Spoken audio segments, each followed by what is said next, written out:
한 사무라이가 한 선사를 찾아가 천국과 지옥에 대한 개념을 설명해 달라고 부탁했습니다.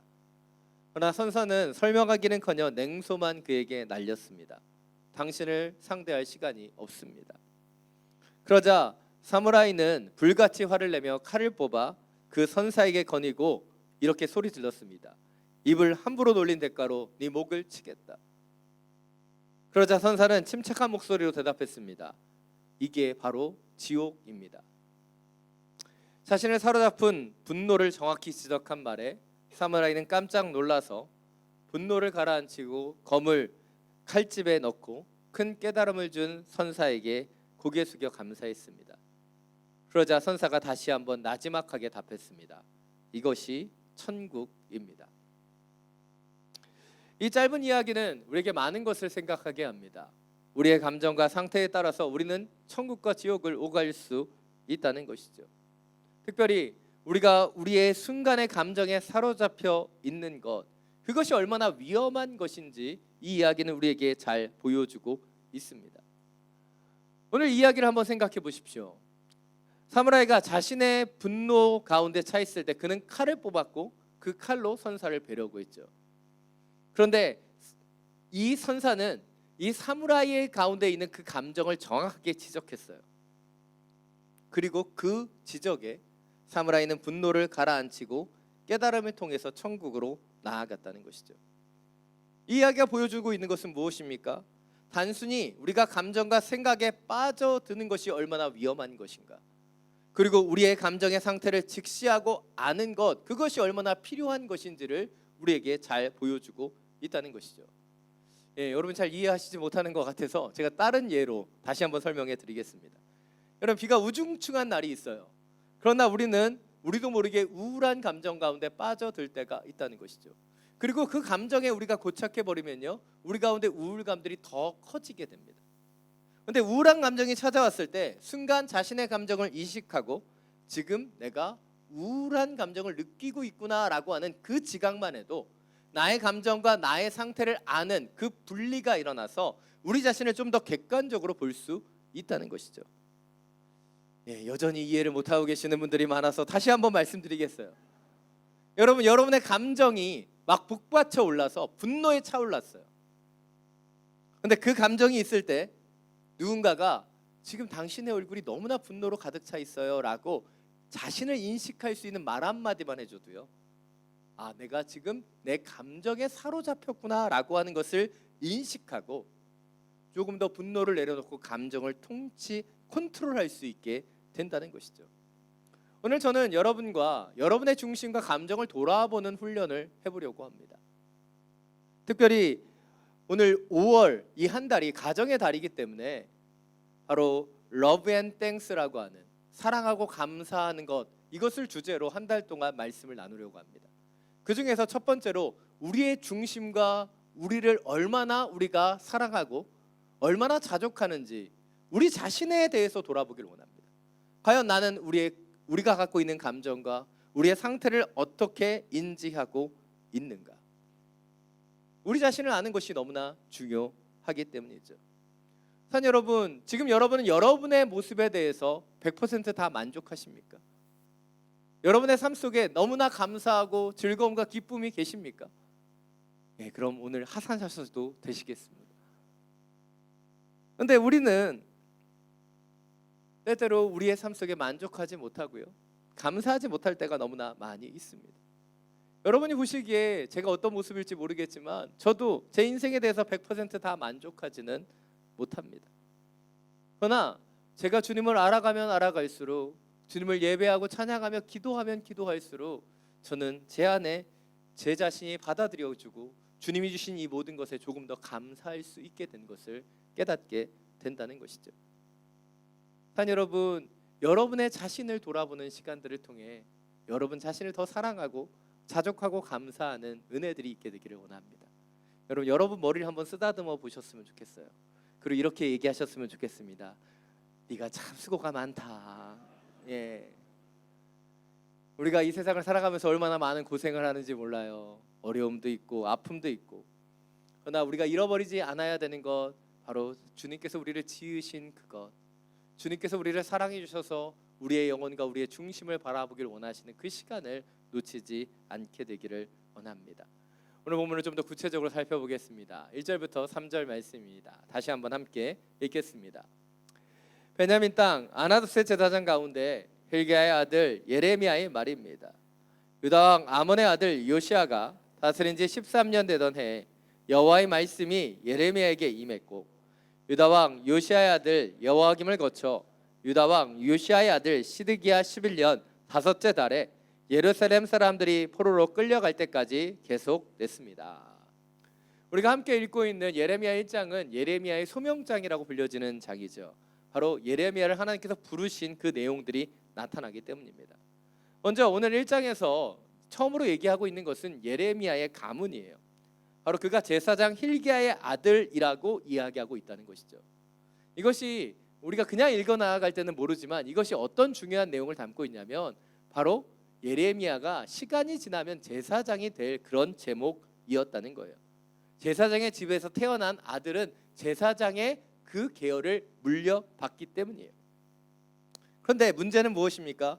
요시야 왕 13년에 여호와의 말씀이 예레미야에게 임했고, 그리고 이제 예레미야는 하나님의 말씀을 선포하는 선지자가 되었다는 거예요. 그리고 그의 선지의 세월은 언제까지 이어집니까? 바로 시드기야 11년인 약 40년 동안 지속되는 것이 그의 선지자로서의 삶이라는 것이죠. 우리가 주목해야 되는 것이 이 부분이에요. 예레미야는 제사장의 가문에 태어나서 제사장이 되어야 되는 사람이었습니다. 그런데 하나님께서 그에게 말씀하셔서 그는 선지자가 되었다는 것이죠. 여러분의 표정을 보니까 이 제사장과 선지자의 차이를 잘 모르시는 것 같아요. 이게 뭐 비슷한 것 같잖아요. 그러나 굉장히 큰 차이가 있습니다. 여러분, 제사장은요, 죄를 대속하기 위해서 백성들을 위해 제물을 올려드리는 사람입니다.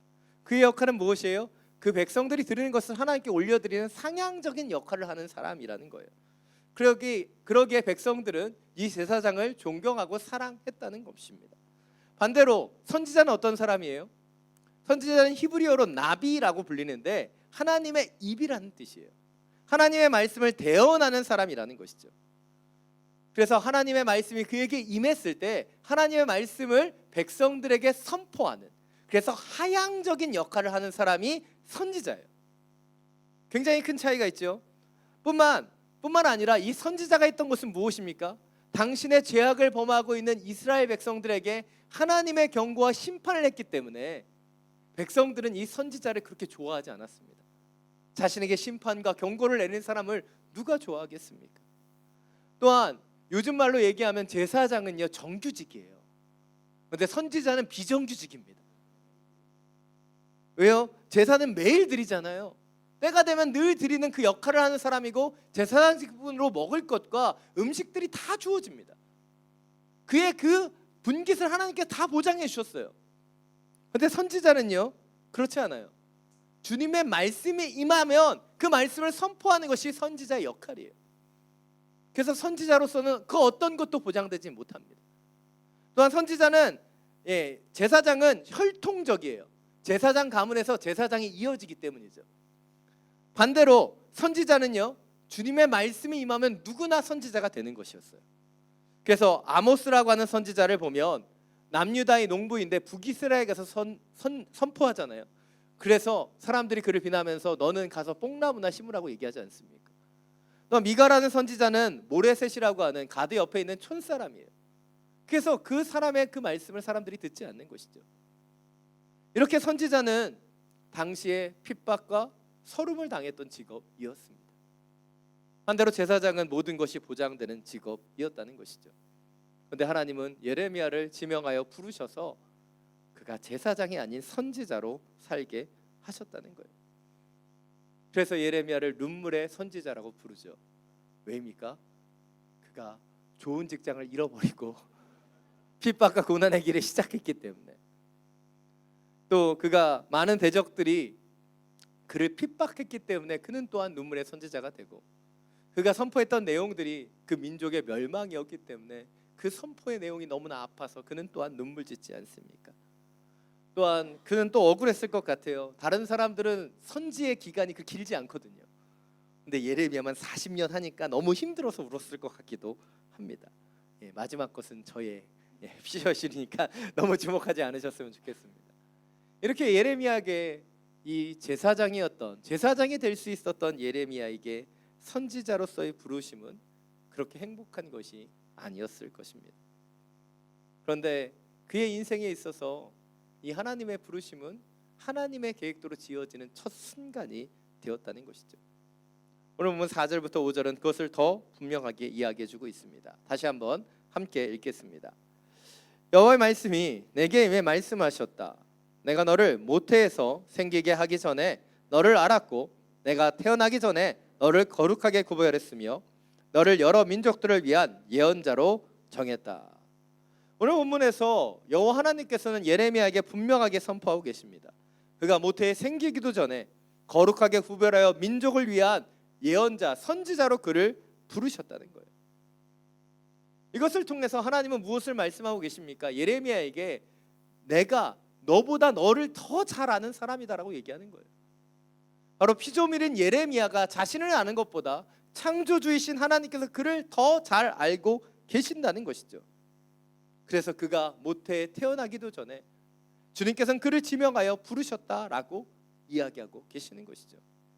물론 우리의 시야로, 우리 인간의 눈으로 봤을 때 예레미야의 인생은 하나님이 부르셔서 꼬인 것처럼 느껴져요.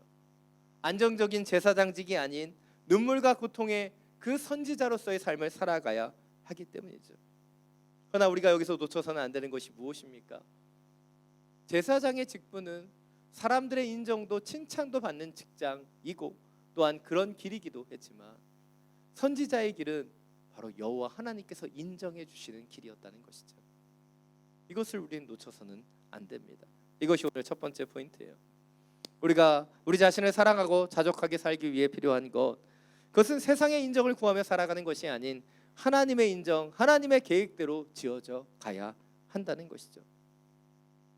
한 여러분은 어떤 계획과 어떤 뜻대로 지금 살아가고 계십니까? 이 땅의 사람들을 보면 많은 경우에 타인의 요구에 발맞춰서 살아가는 것을 보게 됩니다. 어린 시절에는 부모의 기대와 요구에 맞춰서 살아가죠. 그리고 장성한 이후에는 이제 세상 사람들의 가치와 시선에 갇혀서 살아가요. 그래서 내가 누구인지, 내가 무엇을 해야 되는지 자신의 존재와 가치에 대해서 생각하지 못한 채 세상적인 가치와 세상적인 성공에 몰두하며 살아가는 사람들이 너무나 많이 있다는 것이죠. 그런데 세상을 따라 살아가다 보면 우리는 주님 안에서 우리가 어떠한 존재인지, 주님이 우리를 어떻게 부르셨는지를 잊어버릴 때가 너무나 많이 있다는 것이에요. 성경을 보면 자신의 목적대로 살았던 사람들이 나타납니다. 대표적인 인물 가운데 하나가 누가복음 19장에 나타나는 삭개오이죠. 삭개오는 키가 작았고 많은 컴플렉스를 가진 열등감을 가진 인물로 그려집니다. 그런데 그는 그 열등감을 해결하기 위해 세리가 되고 그리고 세리장이 되며 많은 부를 축적한 부자가 됩니다. 문제는 그가 세리장이 되었고 부자가 되었지만 그의 열등감과 문제들은 해결되지 않았다는 거예요. 그런데 그에게 크리스마스의 스크루지 영감과 같은 그런 일생일대의 전환점을 맞이하는 사건이 나타나죠. 바로 그가 뽕나무 위에서 예수님을 만난 것이에요. 그리고 예수님께서 그를 지명하셨고 그의 집에 거하시며 그와 함께 먹고 교제하십니다. 그리고 삭개오의 인생은 완전히 변화되어 부를 축적하는 인생에서 부를 나눠주는 인생이 되는 것이죠. 바로 그의 재산의 절반을 가난한 자를 구제하는 데 사용하는 하나님의 사람으로 변화된다는 것이죠. 우리가 또 잘 아는 수가성에 거했었던 사마리아의 여인은 어떠합니까? 여인은 굉장한 능력자예요. 남편이 5명이 있었는데 그 남편을 다 떠나보내고 6번째 남자와 살고 있는 분이라는 거죠. 우리 자매님들 눈치를 보니까 좀 부러워 보이시는 것 같습니다. 제가 아는 한 권사님이 그렇게 말씀하셨어요. 이 남자 저 남자 사는 것보다 그냥 그놈이랑 사는 게, 익숙한 놈하고 사는 게 낫다, 이런 명언을 하신 분이 있습니다. 왜 이 여인이 이 남편을 자꾸 바꿨을까요? 그 이유는 이 남자를 통해서 그가 뭔가 채움받기를 원했다는 거예요.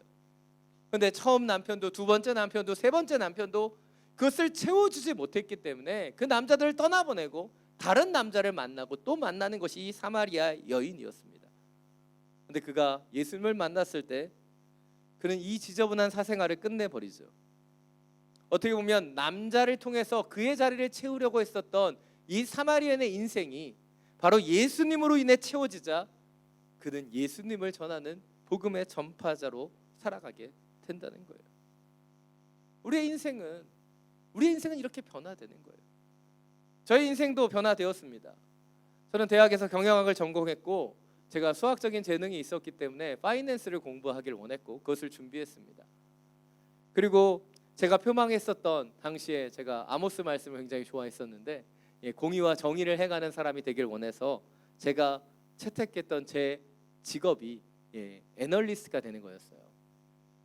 뭐 요즘은 애널리스트라는 직업을 많이 아시지만 사실 당시에는 이런 직업이 없었을 때였어요. 근데 제가 놀라운 식견을 가지고 이런 걸 하면 좋겠다라는 생각을 하고 영어를 공부하기 위해 미국의 어학연수를 떠났습니다. 근데 거기에서 주님의 콜링을 받고 제 계획과는 전혀 다른 바로 이 목회의 길을 시작하게 되었습니다. 여전히 목회의 길을 걷는 것, 설교를 준비하는 것 저에게 참 많이 버겁습니다. 그러나 제가 이 길을 걸어가면서 알게 되는 것, 그것은 한 가지예요. 바로 주님의 계획과 뜻대로 내가 지어지고 있다는 거예요. 산 여러분, 지금 여러분은 무엇에 발맞춰 지어지고 계십니까?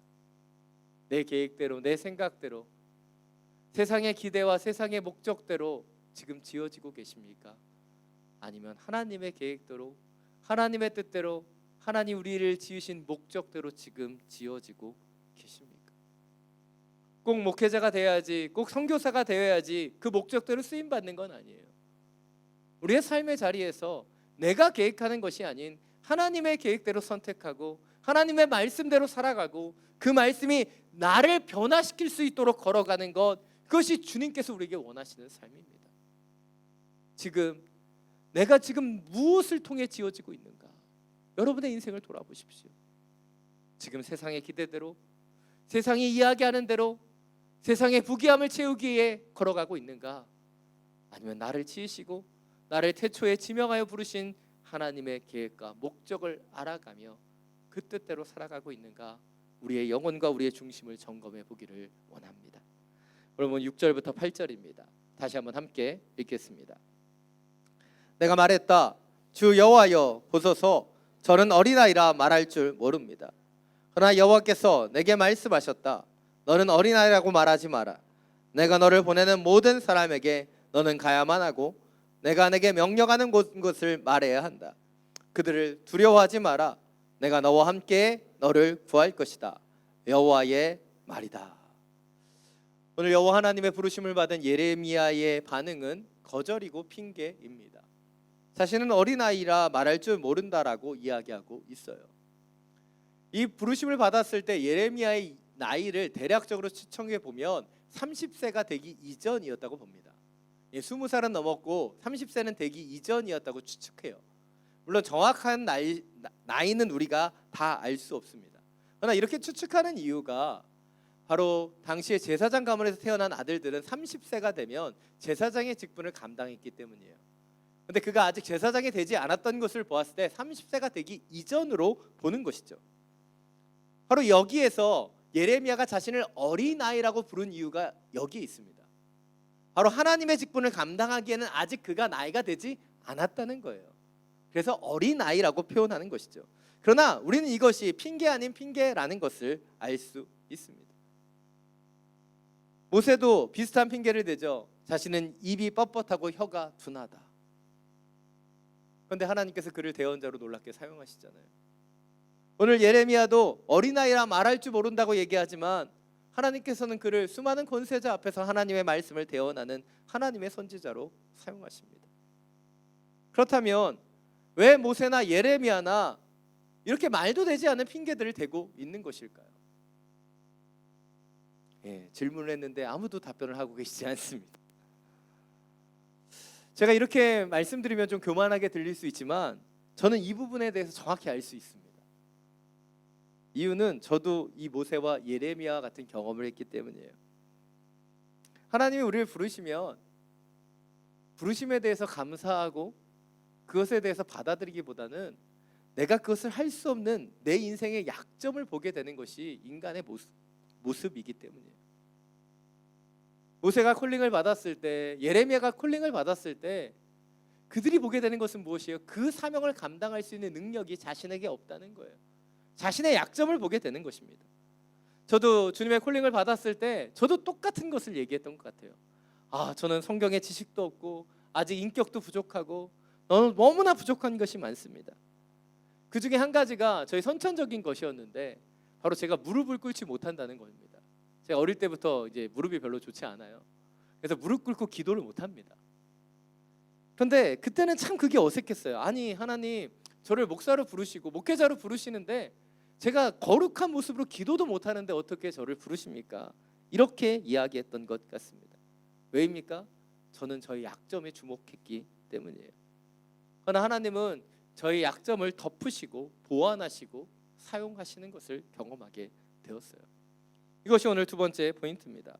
우리가 자기 자신을 사랑하며 자족하며 살아가기 위해 우리는 우리의 약점을 덮으시고 사용하시는 주님의 손길을 경험해야 한다는 거예요.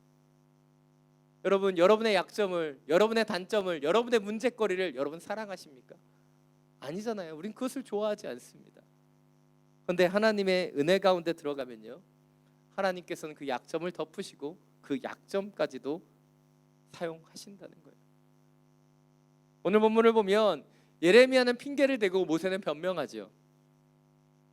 왜입니까? 그들이 가졌던 그들의 약점이고 단점이었기 때문이에요. 그런데 하나님께서 어떻게 일하시죠? 모세에게는 말할 잘하는 그의 형 아론을 붙여주시고 예레미야에게는 하나님의 말씀을 그의 입에 넣어서 그가 말할 수 있게 하시는 거예요. 저의 경우에는요, 지난 17년 동안 무릎 꿇고 기도할 필요가 없는 목회 환경을 허락해 주셨어요. 여러분, 요즘 누가 촌스럽게 무릎 꿇고 기도합니까? 목사님이 뭐 방송 놓고 무릎 꿇고 기도하는 시대가 아니잖아요. 자석에 앉아서 기도하면 되는 거예요. 제가 그게 중요하다고 생각했는데 그게 전혀 문제가 되지 않는 거예요. 그것이 하나님의 방법이에요. 우리는 우리가 할 수 없는 약점을 보고 우리의 문제에 주목합니다. 그러나 하나님은요, 하나님의 기름 부으심을 통해 우리의 약점까지도 덮으시고 사용해 가시는 거예요.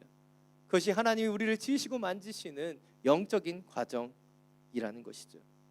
로엘라의 성 이나시오는 그가 겪었던 영적인 여정을 닮아서 영신수련이라고 하는 그 책을 20년 동안 써 내려갑니다.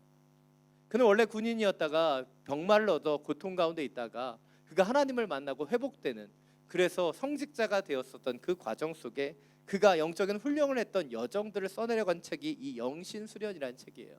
여러분이 한번 읽어보셔도 좋은 영적인 지침서가 되는 책입니다. 그런데 이 책에서 영적 훈련을 통해서 그가 권하는 것은 크게 두 가지입니다. 여러 복잡함이 있지만 제가 간단하게 두 가지만 설명드리면, 첫 번째는 이 영적인 훈련을 위해서 첫 번째로 자신의 부족함과 자신의 제약을 성찰하라고 그는 조언하고 있어요. 한 주 동안 자신의 제약, 자신의 부족함, 자신의 약점을 성찰해 보라는 거예요. 그리고 깊이 자신의 모습을 들여다보고 나서 그 다음에 그가 두 번째로 권하는 것은 바로 예수님께 집중하라는 것입니다. 자신의 단점, 자신의 약점, 자신의 제약을 가지고 예수님께 나아가 예수님께서 이 땅에 오시고 예수님께서 우리에게 가르쳐 주신 말씀과 예수님의 십자가 부활에 나의 약점과 문제를 가지고 나아갈 때 주님께서 우리의 그 제약을, 우리의 단점을, 우리의 연약함을 덮으시고 치유하시며 역사에 가시는 것이 영적인 훈련의 과정 속에서 나타나게 된다는 것이에요. 산 여러분, 여러분의 약점이 무엇입니까? 여러분이 숨기고 있는 여러분의 단점은 무엇이에요? 그것을 사람에게는 숨기지만 하나님께는 숨기지 않기를 원합니다. 그것을 가지고 하나님께 나아가면 하나님께서 그것을 덮으시는 거예요. 그것을 바꾸어 주시는 거예요. 제가 청년 시절에 굉장히 싫어했던 말 가운데 하나가 오빠는 내가 아는 형이랑 오빠랑 아는 사람이랑 닮았어, 이런 말이었어요. 한마디로 뭐예요? 흔하게 생겼다는 얘기예요. 저도 압니다. 얼굴 동그랗고 이 크면 다 저랑 닮게 생겼어요. 저도 강 나오고 좀 잘생긴 사람이 되고 싶었는데 그런 얘기 들으면 모욕감을 당했어요. 근데 목회를 시작했는데요, 전혀 다른 평가들을 받기 시작하는 거예요. 처음 사역했었던 목회지에서 담임 목사님께서 저를 보시자마자 목회하기 좋은 얼굴이라고 얘기해 주셨어요. 도대체 그게 뭔지 모르겠는데 얼굴도 크고 인상도 좋다는 거예요. 그리고 알게 됐습니다. 제가 하나님의 말씀을 가리지 않는 사람이구나. 여러분, 제가 장동건처럼 생겼으면요, 제가 선포하는 말씀에 여러분 집중하실 수가 없어요. 근데 제가 이렇게 흔하게 생겼으니까 부담스럽지 않으니까 오직 주님만 보여드릴 수 있잖아요. 할렐루야. 예, 억지로 짜맞추고 있지만 여전히 저는 잘생기지 않았습니다. 그러나 제가 저의 모습에 자족할 수 있는 이유, 청년의 때는 그렇지 못했지만 지금 저의 그 모든 것에 만족하고 자족하는 이유, 그것은 주님께서 저의 단점과 연약함을 덮어주시고 지금까지 사용해 오고 계시기 때문이에요. 산 여러분, 우리가 세상을 살아가면서 세상의 방법과 가치가 우리 가운데 들어와요. 그리고 우리는 약점을 숨기고 우리의 단점을 드러내지 않으려고 하죠. 그것이 세상의 방법입니다. 그러나 하나님의 방법은 전혀 달라요. 하나님은 하나님께 우리의 약점을 가지고 갔을 때 그 약점을 덮으시고 약점까지도 하나님께서 사용하시기 때문이에요. 그래서 우리 가운데 필요한 것이 무엇입니까? 우리의 단점과 약점, 우리의 문제보다 주님을 먼저 바라봐야 한다는 거예요. 주님을 바라보면, 주님의 눈으로 바라보면, 주님의 마음으로 바라보면 더 이상 내가 약점이라고 생각했고 나의 문제라고 생각했던 것이 주님의 시선으로 변화되기 때문이에요. 자녀분, 왜 약할 때 강함이 됩니까? 우리의 약함을 주님께서 덮어주시기 때문이에요. 내 힘으로, 내 능력으로 나의 약함을 덮고 숨기려고 하는 세상의 방법이 아닌 하나님의 뜻대로 우리의 약함을 인정하고 우리의 약함까지도 사용하시는 당신 앞에 나아갈 수 있는 우리 모두가 되기를 간절히 축원합니다. 오늘 마지막으로 9절 10절 말씀입니다. 함께 읽겠습니다. 그리고 여호와께서 손을 내밀어 내 입에 대시고 내게 말씀하셨습니다. 보아라, 이제 내가 내 말을 내 입에 넣어준다. 보아라, 오늘 내가 너를 여러 민족들과 나라들을 위해 임명해 뽑고 붕괴시키고 파괴하며 무너뜨리고 또 건설하고 심게 하겠다. 오늘 말씀에서 하나님께서는 그 말씀을 그 손에 먼저 손을 내밀어 예레미야의 입에 넣어 주십니다. 그뿐만 아니라 오늘 10절을 보면 그를 모든 나라들과 민족들을 위해 임명하시죠. 그리고 그 다음 구절에 우리는 주목해 보게 됩니다. 그리고 뽑고 붕괴시키고 파괴하고 무너뜨리고 그뿐만 아니라 또 건설하고 심게 하겠다 말씀하시는 거예요. 이것이 무엇입니까? 바로 예레미야를 통해서 이스라엘을, 유다를 통치하셨던 방법이에요. 예레미야를 통해서 선포하신 것이 무엇입니까? 이스라엘의 멸망이죠. 유다의 멸망입니다. 왜입니까? 그들의 죄악이 만연하게 찼기 때문이에요. 그래서 이 예레미야를 통해 그들을 뽑고 붕괴시키고 파괴시키시죠. 그것이 바벨론 포로 70년입니다. 그런데 거기서 끝나지 않고 하나님께서는 예레미야를 통해 다시 새 언약을 주시고 그 민족에게 70년이 끝나면 다시 예루살렘으로 돌아오게 하셨다는 거예요. 왜입니까? 바로 하나님의 백성을 하나님의 방법대로 통치하시고 인도하셨던 것이라는 거예요. 산 여러분, 때때로 우리는 인생을 살아가면서 고통당하지 않기를 원합니다. 우리의 문제들을, 우리의 죄악들을 뿌리 뽑으려고 하지 않아요. 그냥 덮고 넘어가고 어떻게 보면 은혜롭고 좋은 것만 보기를 원하죠. 그러나 하나님의 방법은 무엇이에요? 우리 가운데 죄악이 있다면 그것을 뽑고 붕괴시키고 파괴시켜서 다시 한번 주님의 백성으로 새롭게 심고 건설하시는 것이 하나님의 방법이라는 것이에요. 이것이 마지막 세 번째 포인트입니다. 우리가 자기 자신을 사랑하며 자족하며 살기 위해서 우리 가운데 필요한 것, 우리 가운데 있는 죄악을 돌아보고 도말하며 우리를 새롭게 함을 통해 우리의 문제가 아닌 주님을 바라보며 살아가는 삶이라는 거예요. 근데 우리는 무엇을 봅니까? 우리는 이 땅을 살아가면서 자꾸 우리의 죄악이 아닌 타인의 문제를 봅니다. 우리 자신을 인식하고 우리 자신을 돌아보기보다는 누군가가 잘못되었다, 세상에 틀렸다라고 얘기해요. 내 자신 안에 있는 문제들, 내 안의 죄악들은 돌아보지 않고 나와 틀리고 내가 이해할 수 없는 사람들을 향하여 손가락질하고 지적하고 비난하는 것에 익숙하다는 거예요. 성경에도 그런 구절들이 계속해서 나타나죠. 누가복음 10장을 보십시오. 마르다와 마리아가 나타나요. 마르다는 선하게 예수님을 영접하죠. 근데 그 영접한 일로 분주해진 마르다는 어떻게 합니까? 예수님께 나아가서 화를 내요. 마리아가 자신을 돕지 않는다고, 왜 예수님께서 그를 꾸짖지 않느냐고 예수님께 화를 내고 있습니다. 예수님을 영접하기 위해 마르다는 일을 하다가 그는 마리아를 비난하고 있는 거예요. 그뿐입니까? 마태복음 25장을 보면 달란트 비유가 나타나죠. 한 달란트를 받은 악하고 게으른 종의 모습은 어떠합니까? 주인이 그의 게으름과 나태함을 문제 삼자 그는 주인의 성격을 비난하고 이야기합니다. 주인이 마음이 굳은 사람이고 심지 않은 데서 거두고 뿌리지 않은 것을 모은다라고 말해요. 여러분, 이 마르다의 문제, 이 한 달란트 받은 종의 문제는 무엇입니까? 자신의 문제는 보지 않고 다른 사람의 문제만을 보고 그들을 원망했다는 거예요. 그래서 예수님께서 제자들에게 가르치시죠. 마태복음 7장 3절을 통해서 분명하게 말씀하십니다. 어째서 너는 내 형제의 눈에 있는 티를 보면서 내 눈 속에 있는 들보는 깨닫지 못하느냐. 우리는 이 땅을 살아가면서 이 땅의 방법이 우리 가운데 들어오는 것을 경험해요.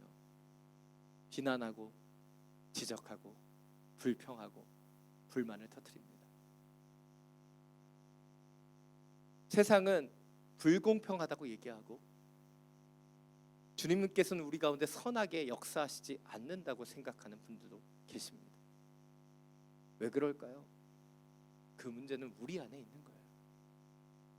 우리 안에 들보와 같은 죄악이 우리 가운데 온전히 주님 앞에 시선을 맞추지 못하는 그 연약함이 있기 때문이에요. 그래서 우리는 이 세상을 살아가면서 내 삶을 만족하지도 자족하지도 못하고 내 자신을 사랑하지도 못하고 살아가는 거예요. 여러분, 여러분의 중심을 돌아보십시오. 여러분이 여러분 스스로 어떻게 바라보고 있는가? 여러분이 여러분 스스로를 사랑할 수 없는데 어떻게 이웃을 사랑하고 하나님을 사랑할 수 있을까요? 왜 가정의 문제를 이야기하던 5월 가정의 달에 우리 자신을 먼저 돌아보는 이 시간을 갖는가?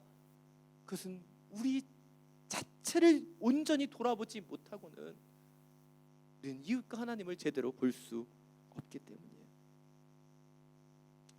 사무엘하 12장을 보면 나단 선지자가 다윗을 찾아와 이야기합니다. 부자와 가난한 사람 비유를 통해 그 부자가 가난한 사람의 그 양을 빼앗는 그 장면들을 묘사하죠.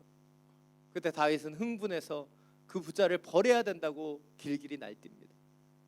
그때 나단은 다윗을 향하여 이렇게 얘기하죠. 당신이 그 사람이다. 당신이 그 사람이라고 얘기해요. 밧세바를 범하고 우리아를 죽인 그 사람이 바로 자기라고 얘기해요. 여러분, 하나님의 사람이었던 다윗도 자신의 죄악을 보지 못했어요. 자신의 문제를 보지 못했고 그 안에 무너지고 쓰러지는 시간들을 가졌습니다. 오늘 설교의 제목은 바로 우리가 우리 자신을 사랑하고 있는가, 우리 자신의 삶에 지금 만족하고 감사하고 있는가, 우리를 돌아보는 거예요.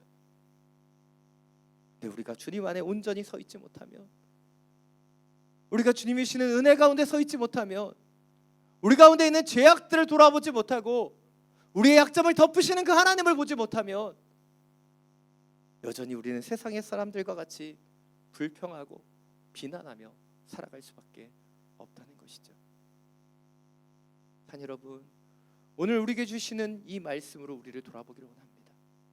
하나님의 방법대로, 하나님의 계획대로 우리를 부르셔서 이 땅 가운데 우리 스스로를 사랑하며 우리에게 주신 이 모든 것을 만족하고 자족하며 하나님의 나라를 우리의 삶 속에 이뤄가길 원하시는 그 주님의 부르심에 순종하길 원합니다. 우리의 중심, 우리의 마음 속에 있는 우리의 영성들을 돌아보고 다시 한번 이니시아의 그 영적인 훈련들을 통해 우리를 돌아보고 우리를 훈련할 수 있는 저와 여러분이 되기를 간절히 축원합니다. 이 시간 나의 기도하는 것보다 이 찬양 함께 부르고 우리 주님 앞에 기도하며 나아가기를 원합니다.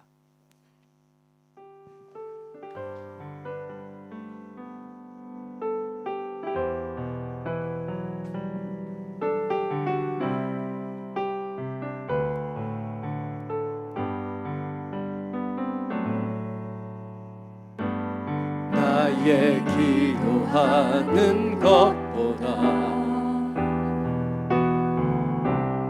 더욱 응답하실 하나님, 나의 생각하는 것보다 더욱 이루시는 하나님, 우리 가운데 역사하신 능력대로 우리들의 간구함을 넘치도록 능히 하신 주님께 모든 영광과 존귀 찬양과 경배를 돌릴지어다.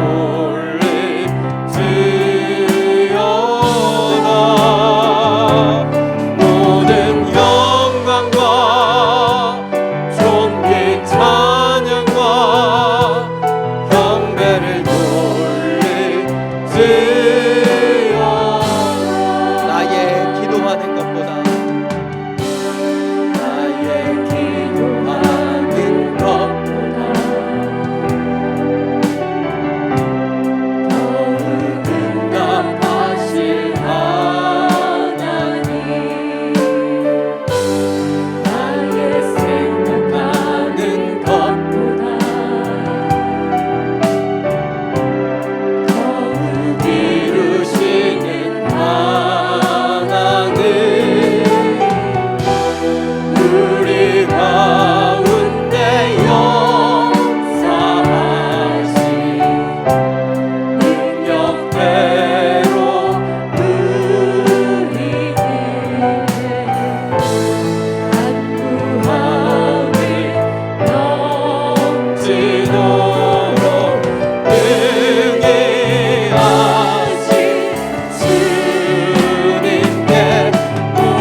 기도하며 나아가기를 원합니다.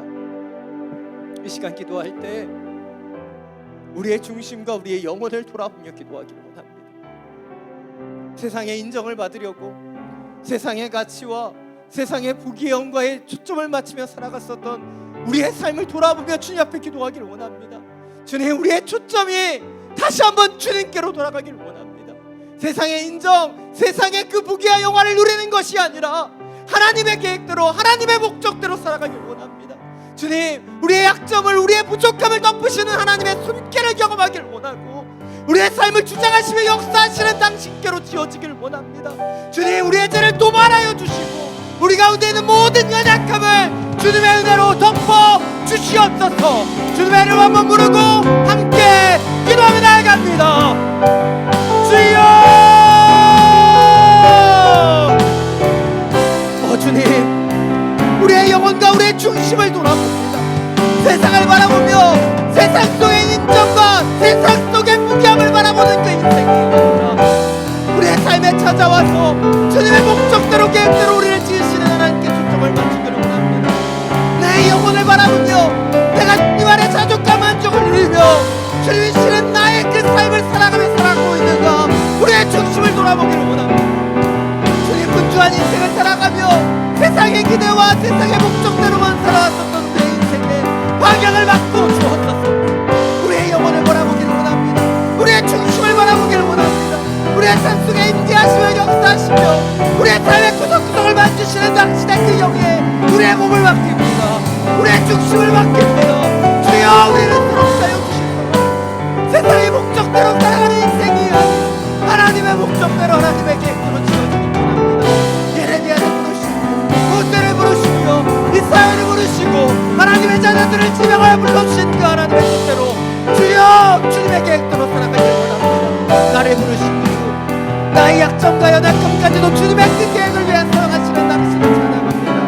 주님, 우리의 삶 속에 주님이 되어주시고 우리 가운데 우리를 온전히 바라보지 못하고 세상을 향한 비난만 쏟아놓고 있는 우리의 잘못된 시간들을 주여 멈춰주옵소서. 우리의 삶 속에 주님의 거룩한 영으로 우리를 만들어주시고 주여, 모든 그 죄의 들보를 제거하고 이 땅의 영광으로 살아가는 감사의 영으로 살아가는 구별된 주의 자녀들이 되게 하여 주옵소서.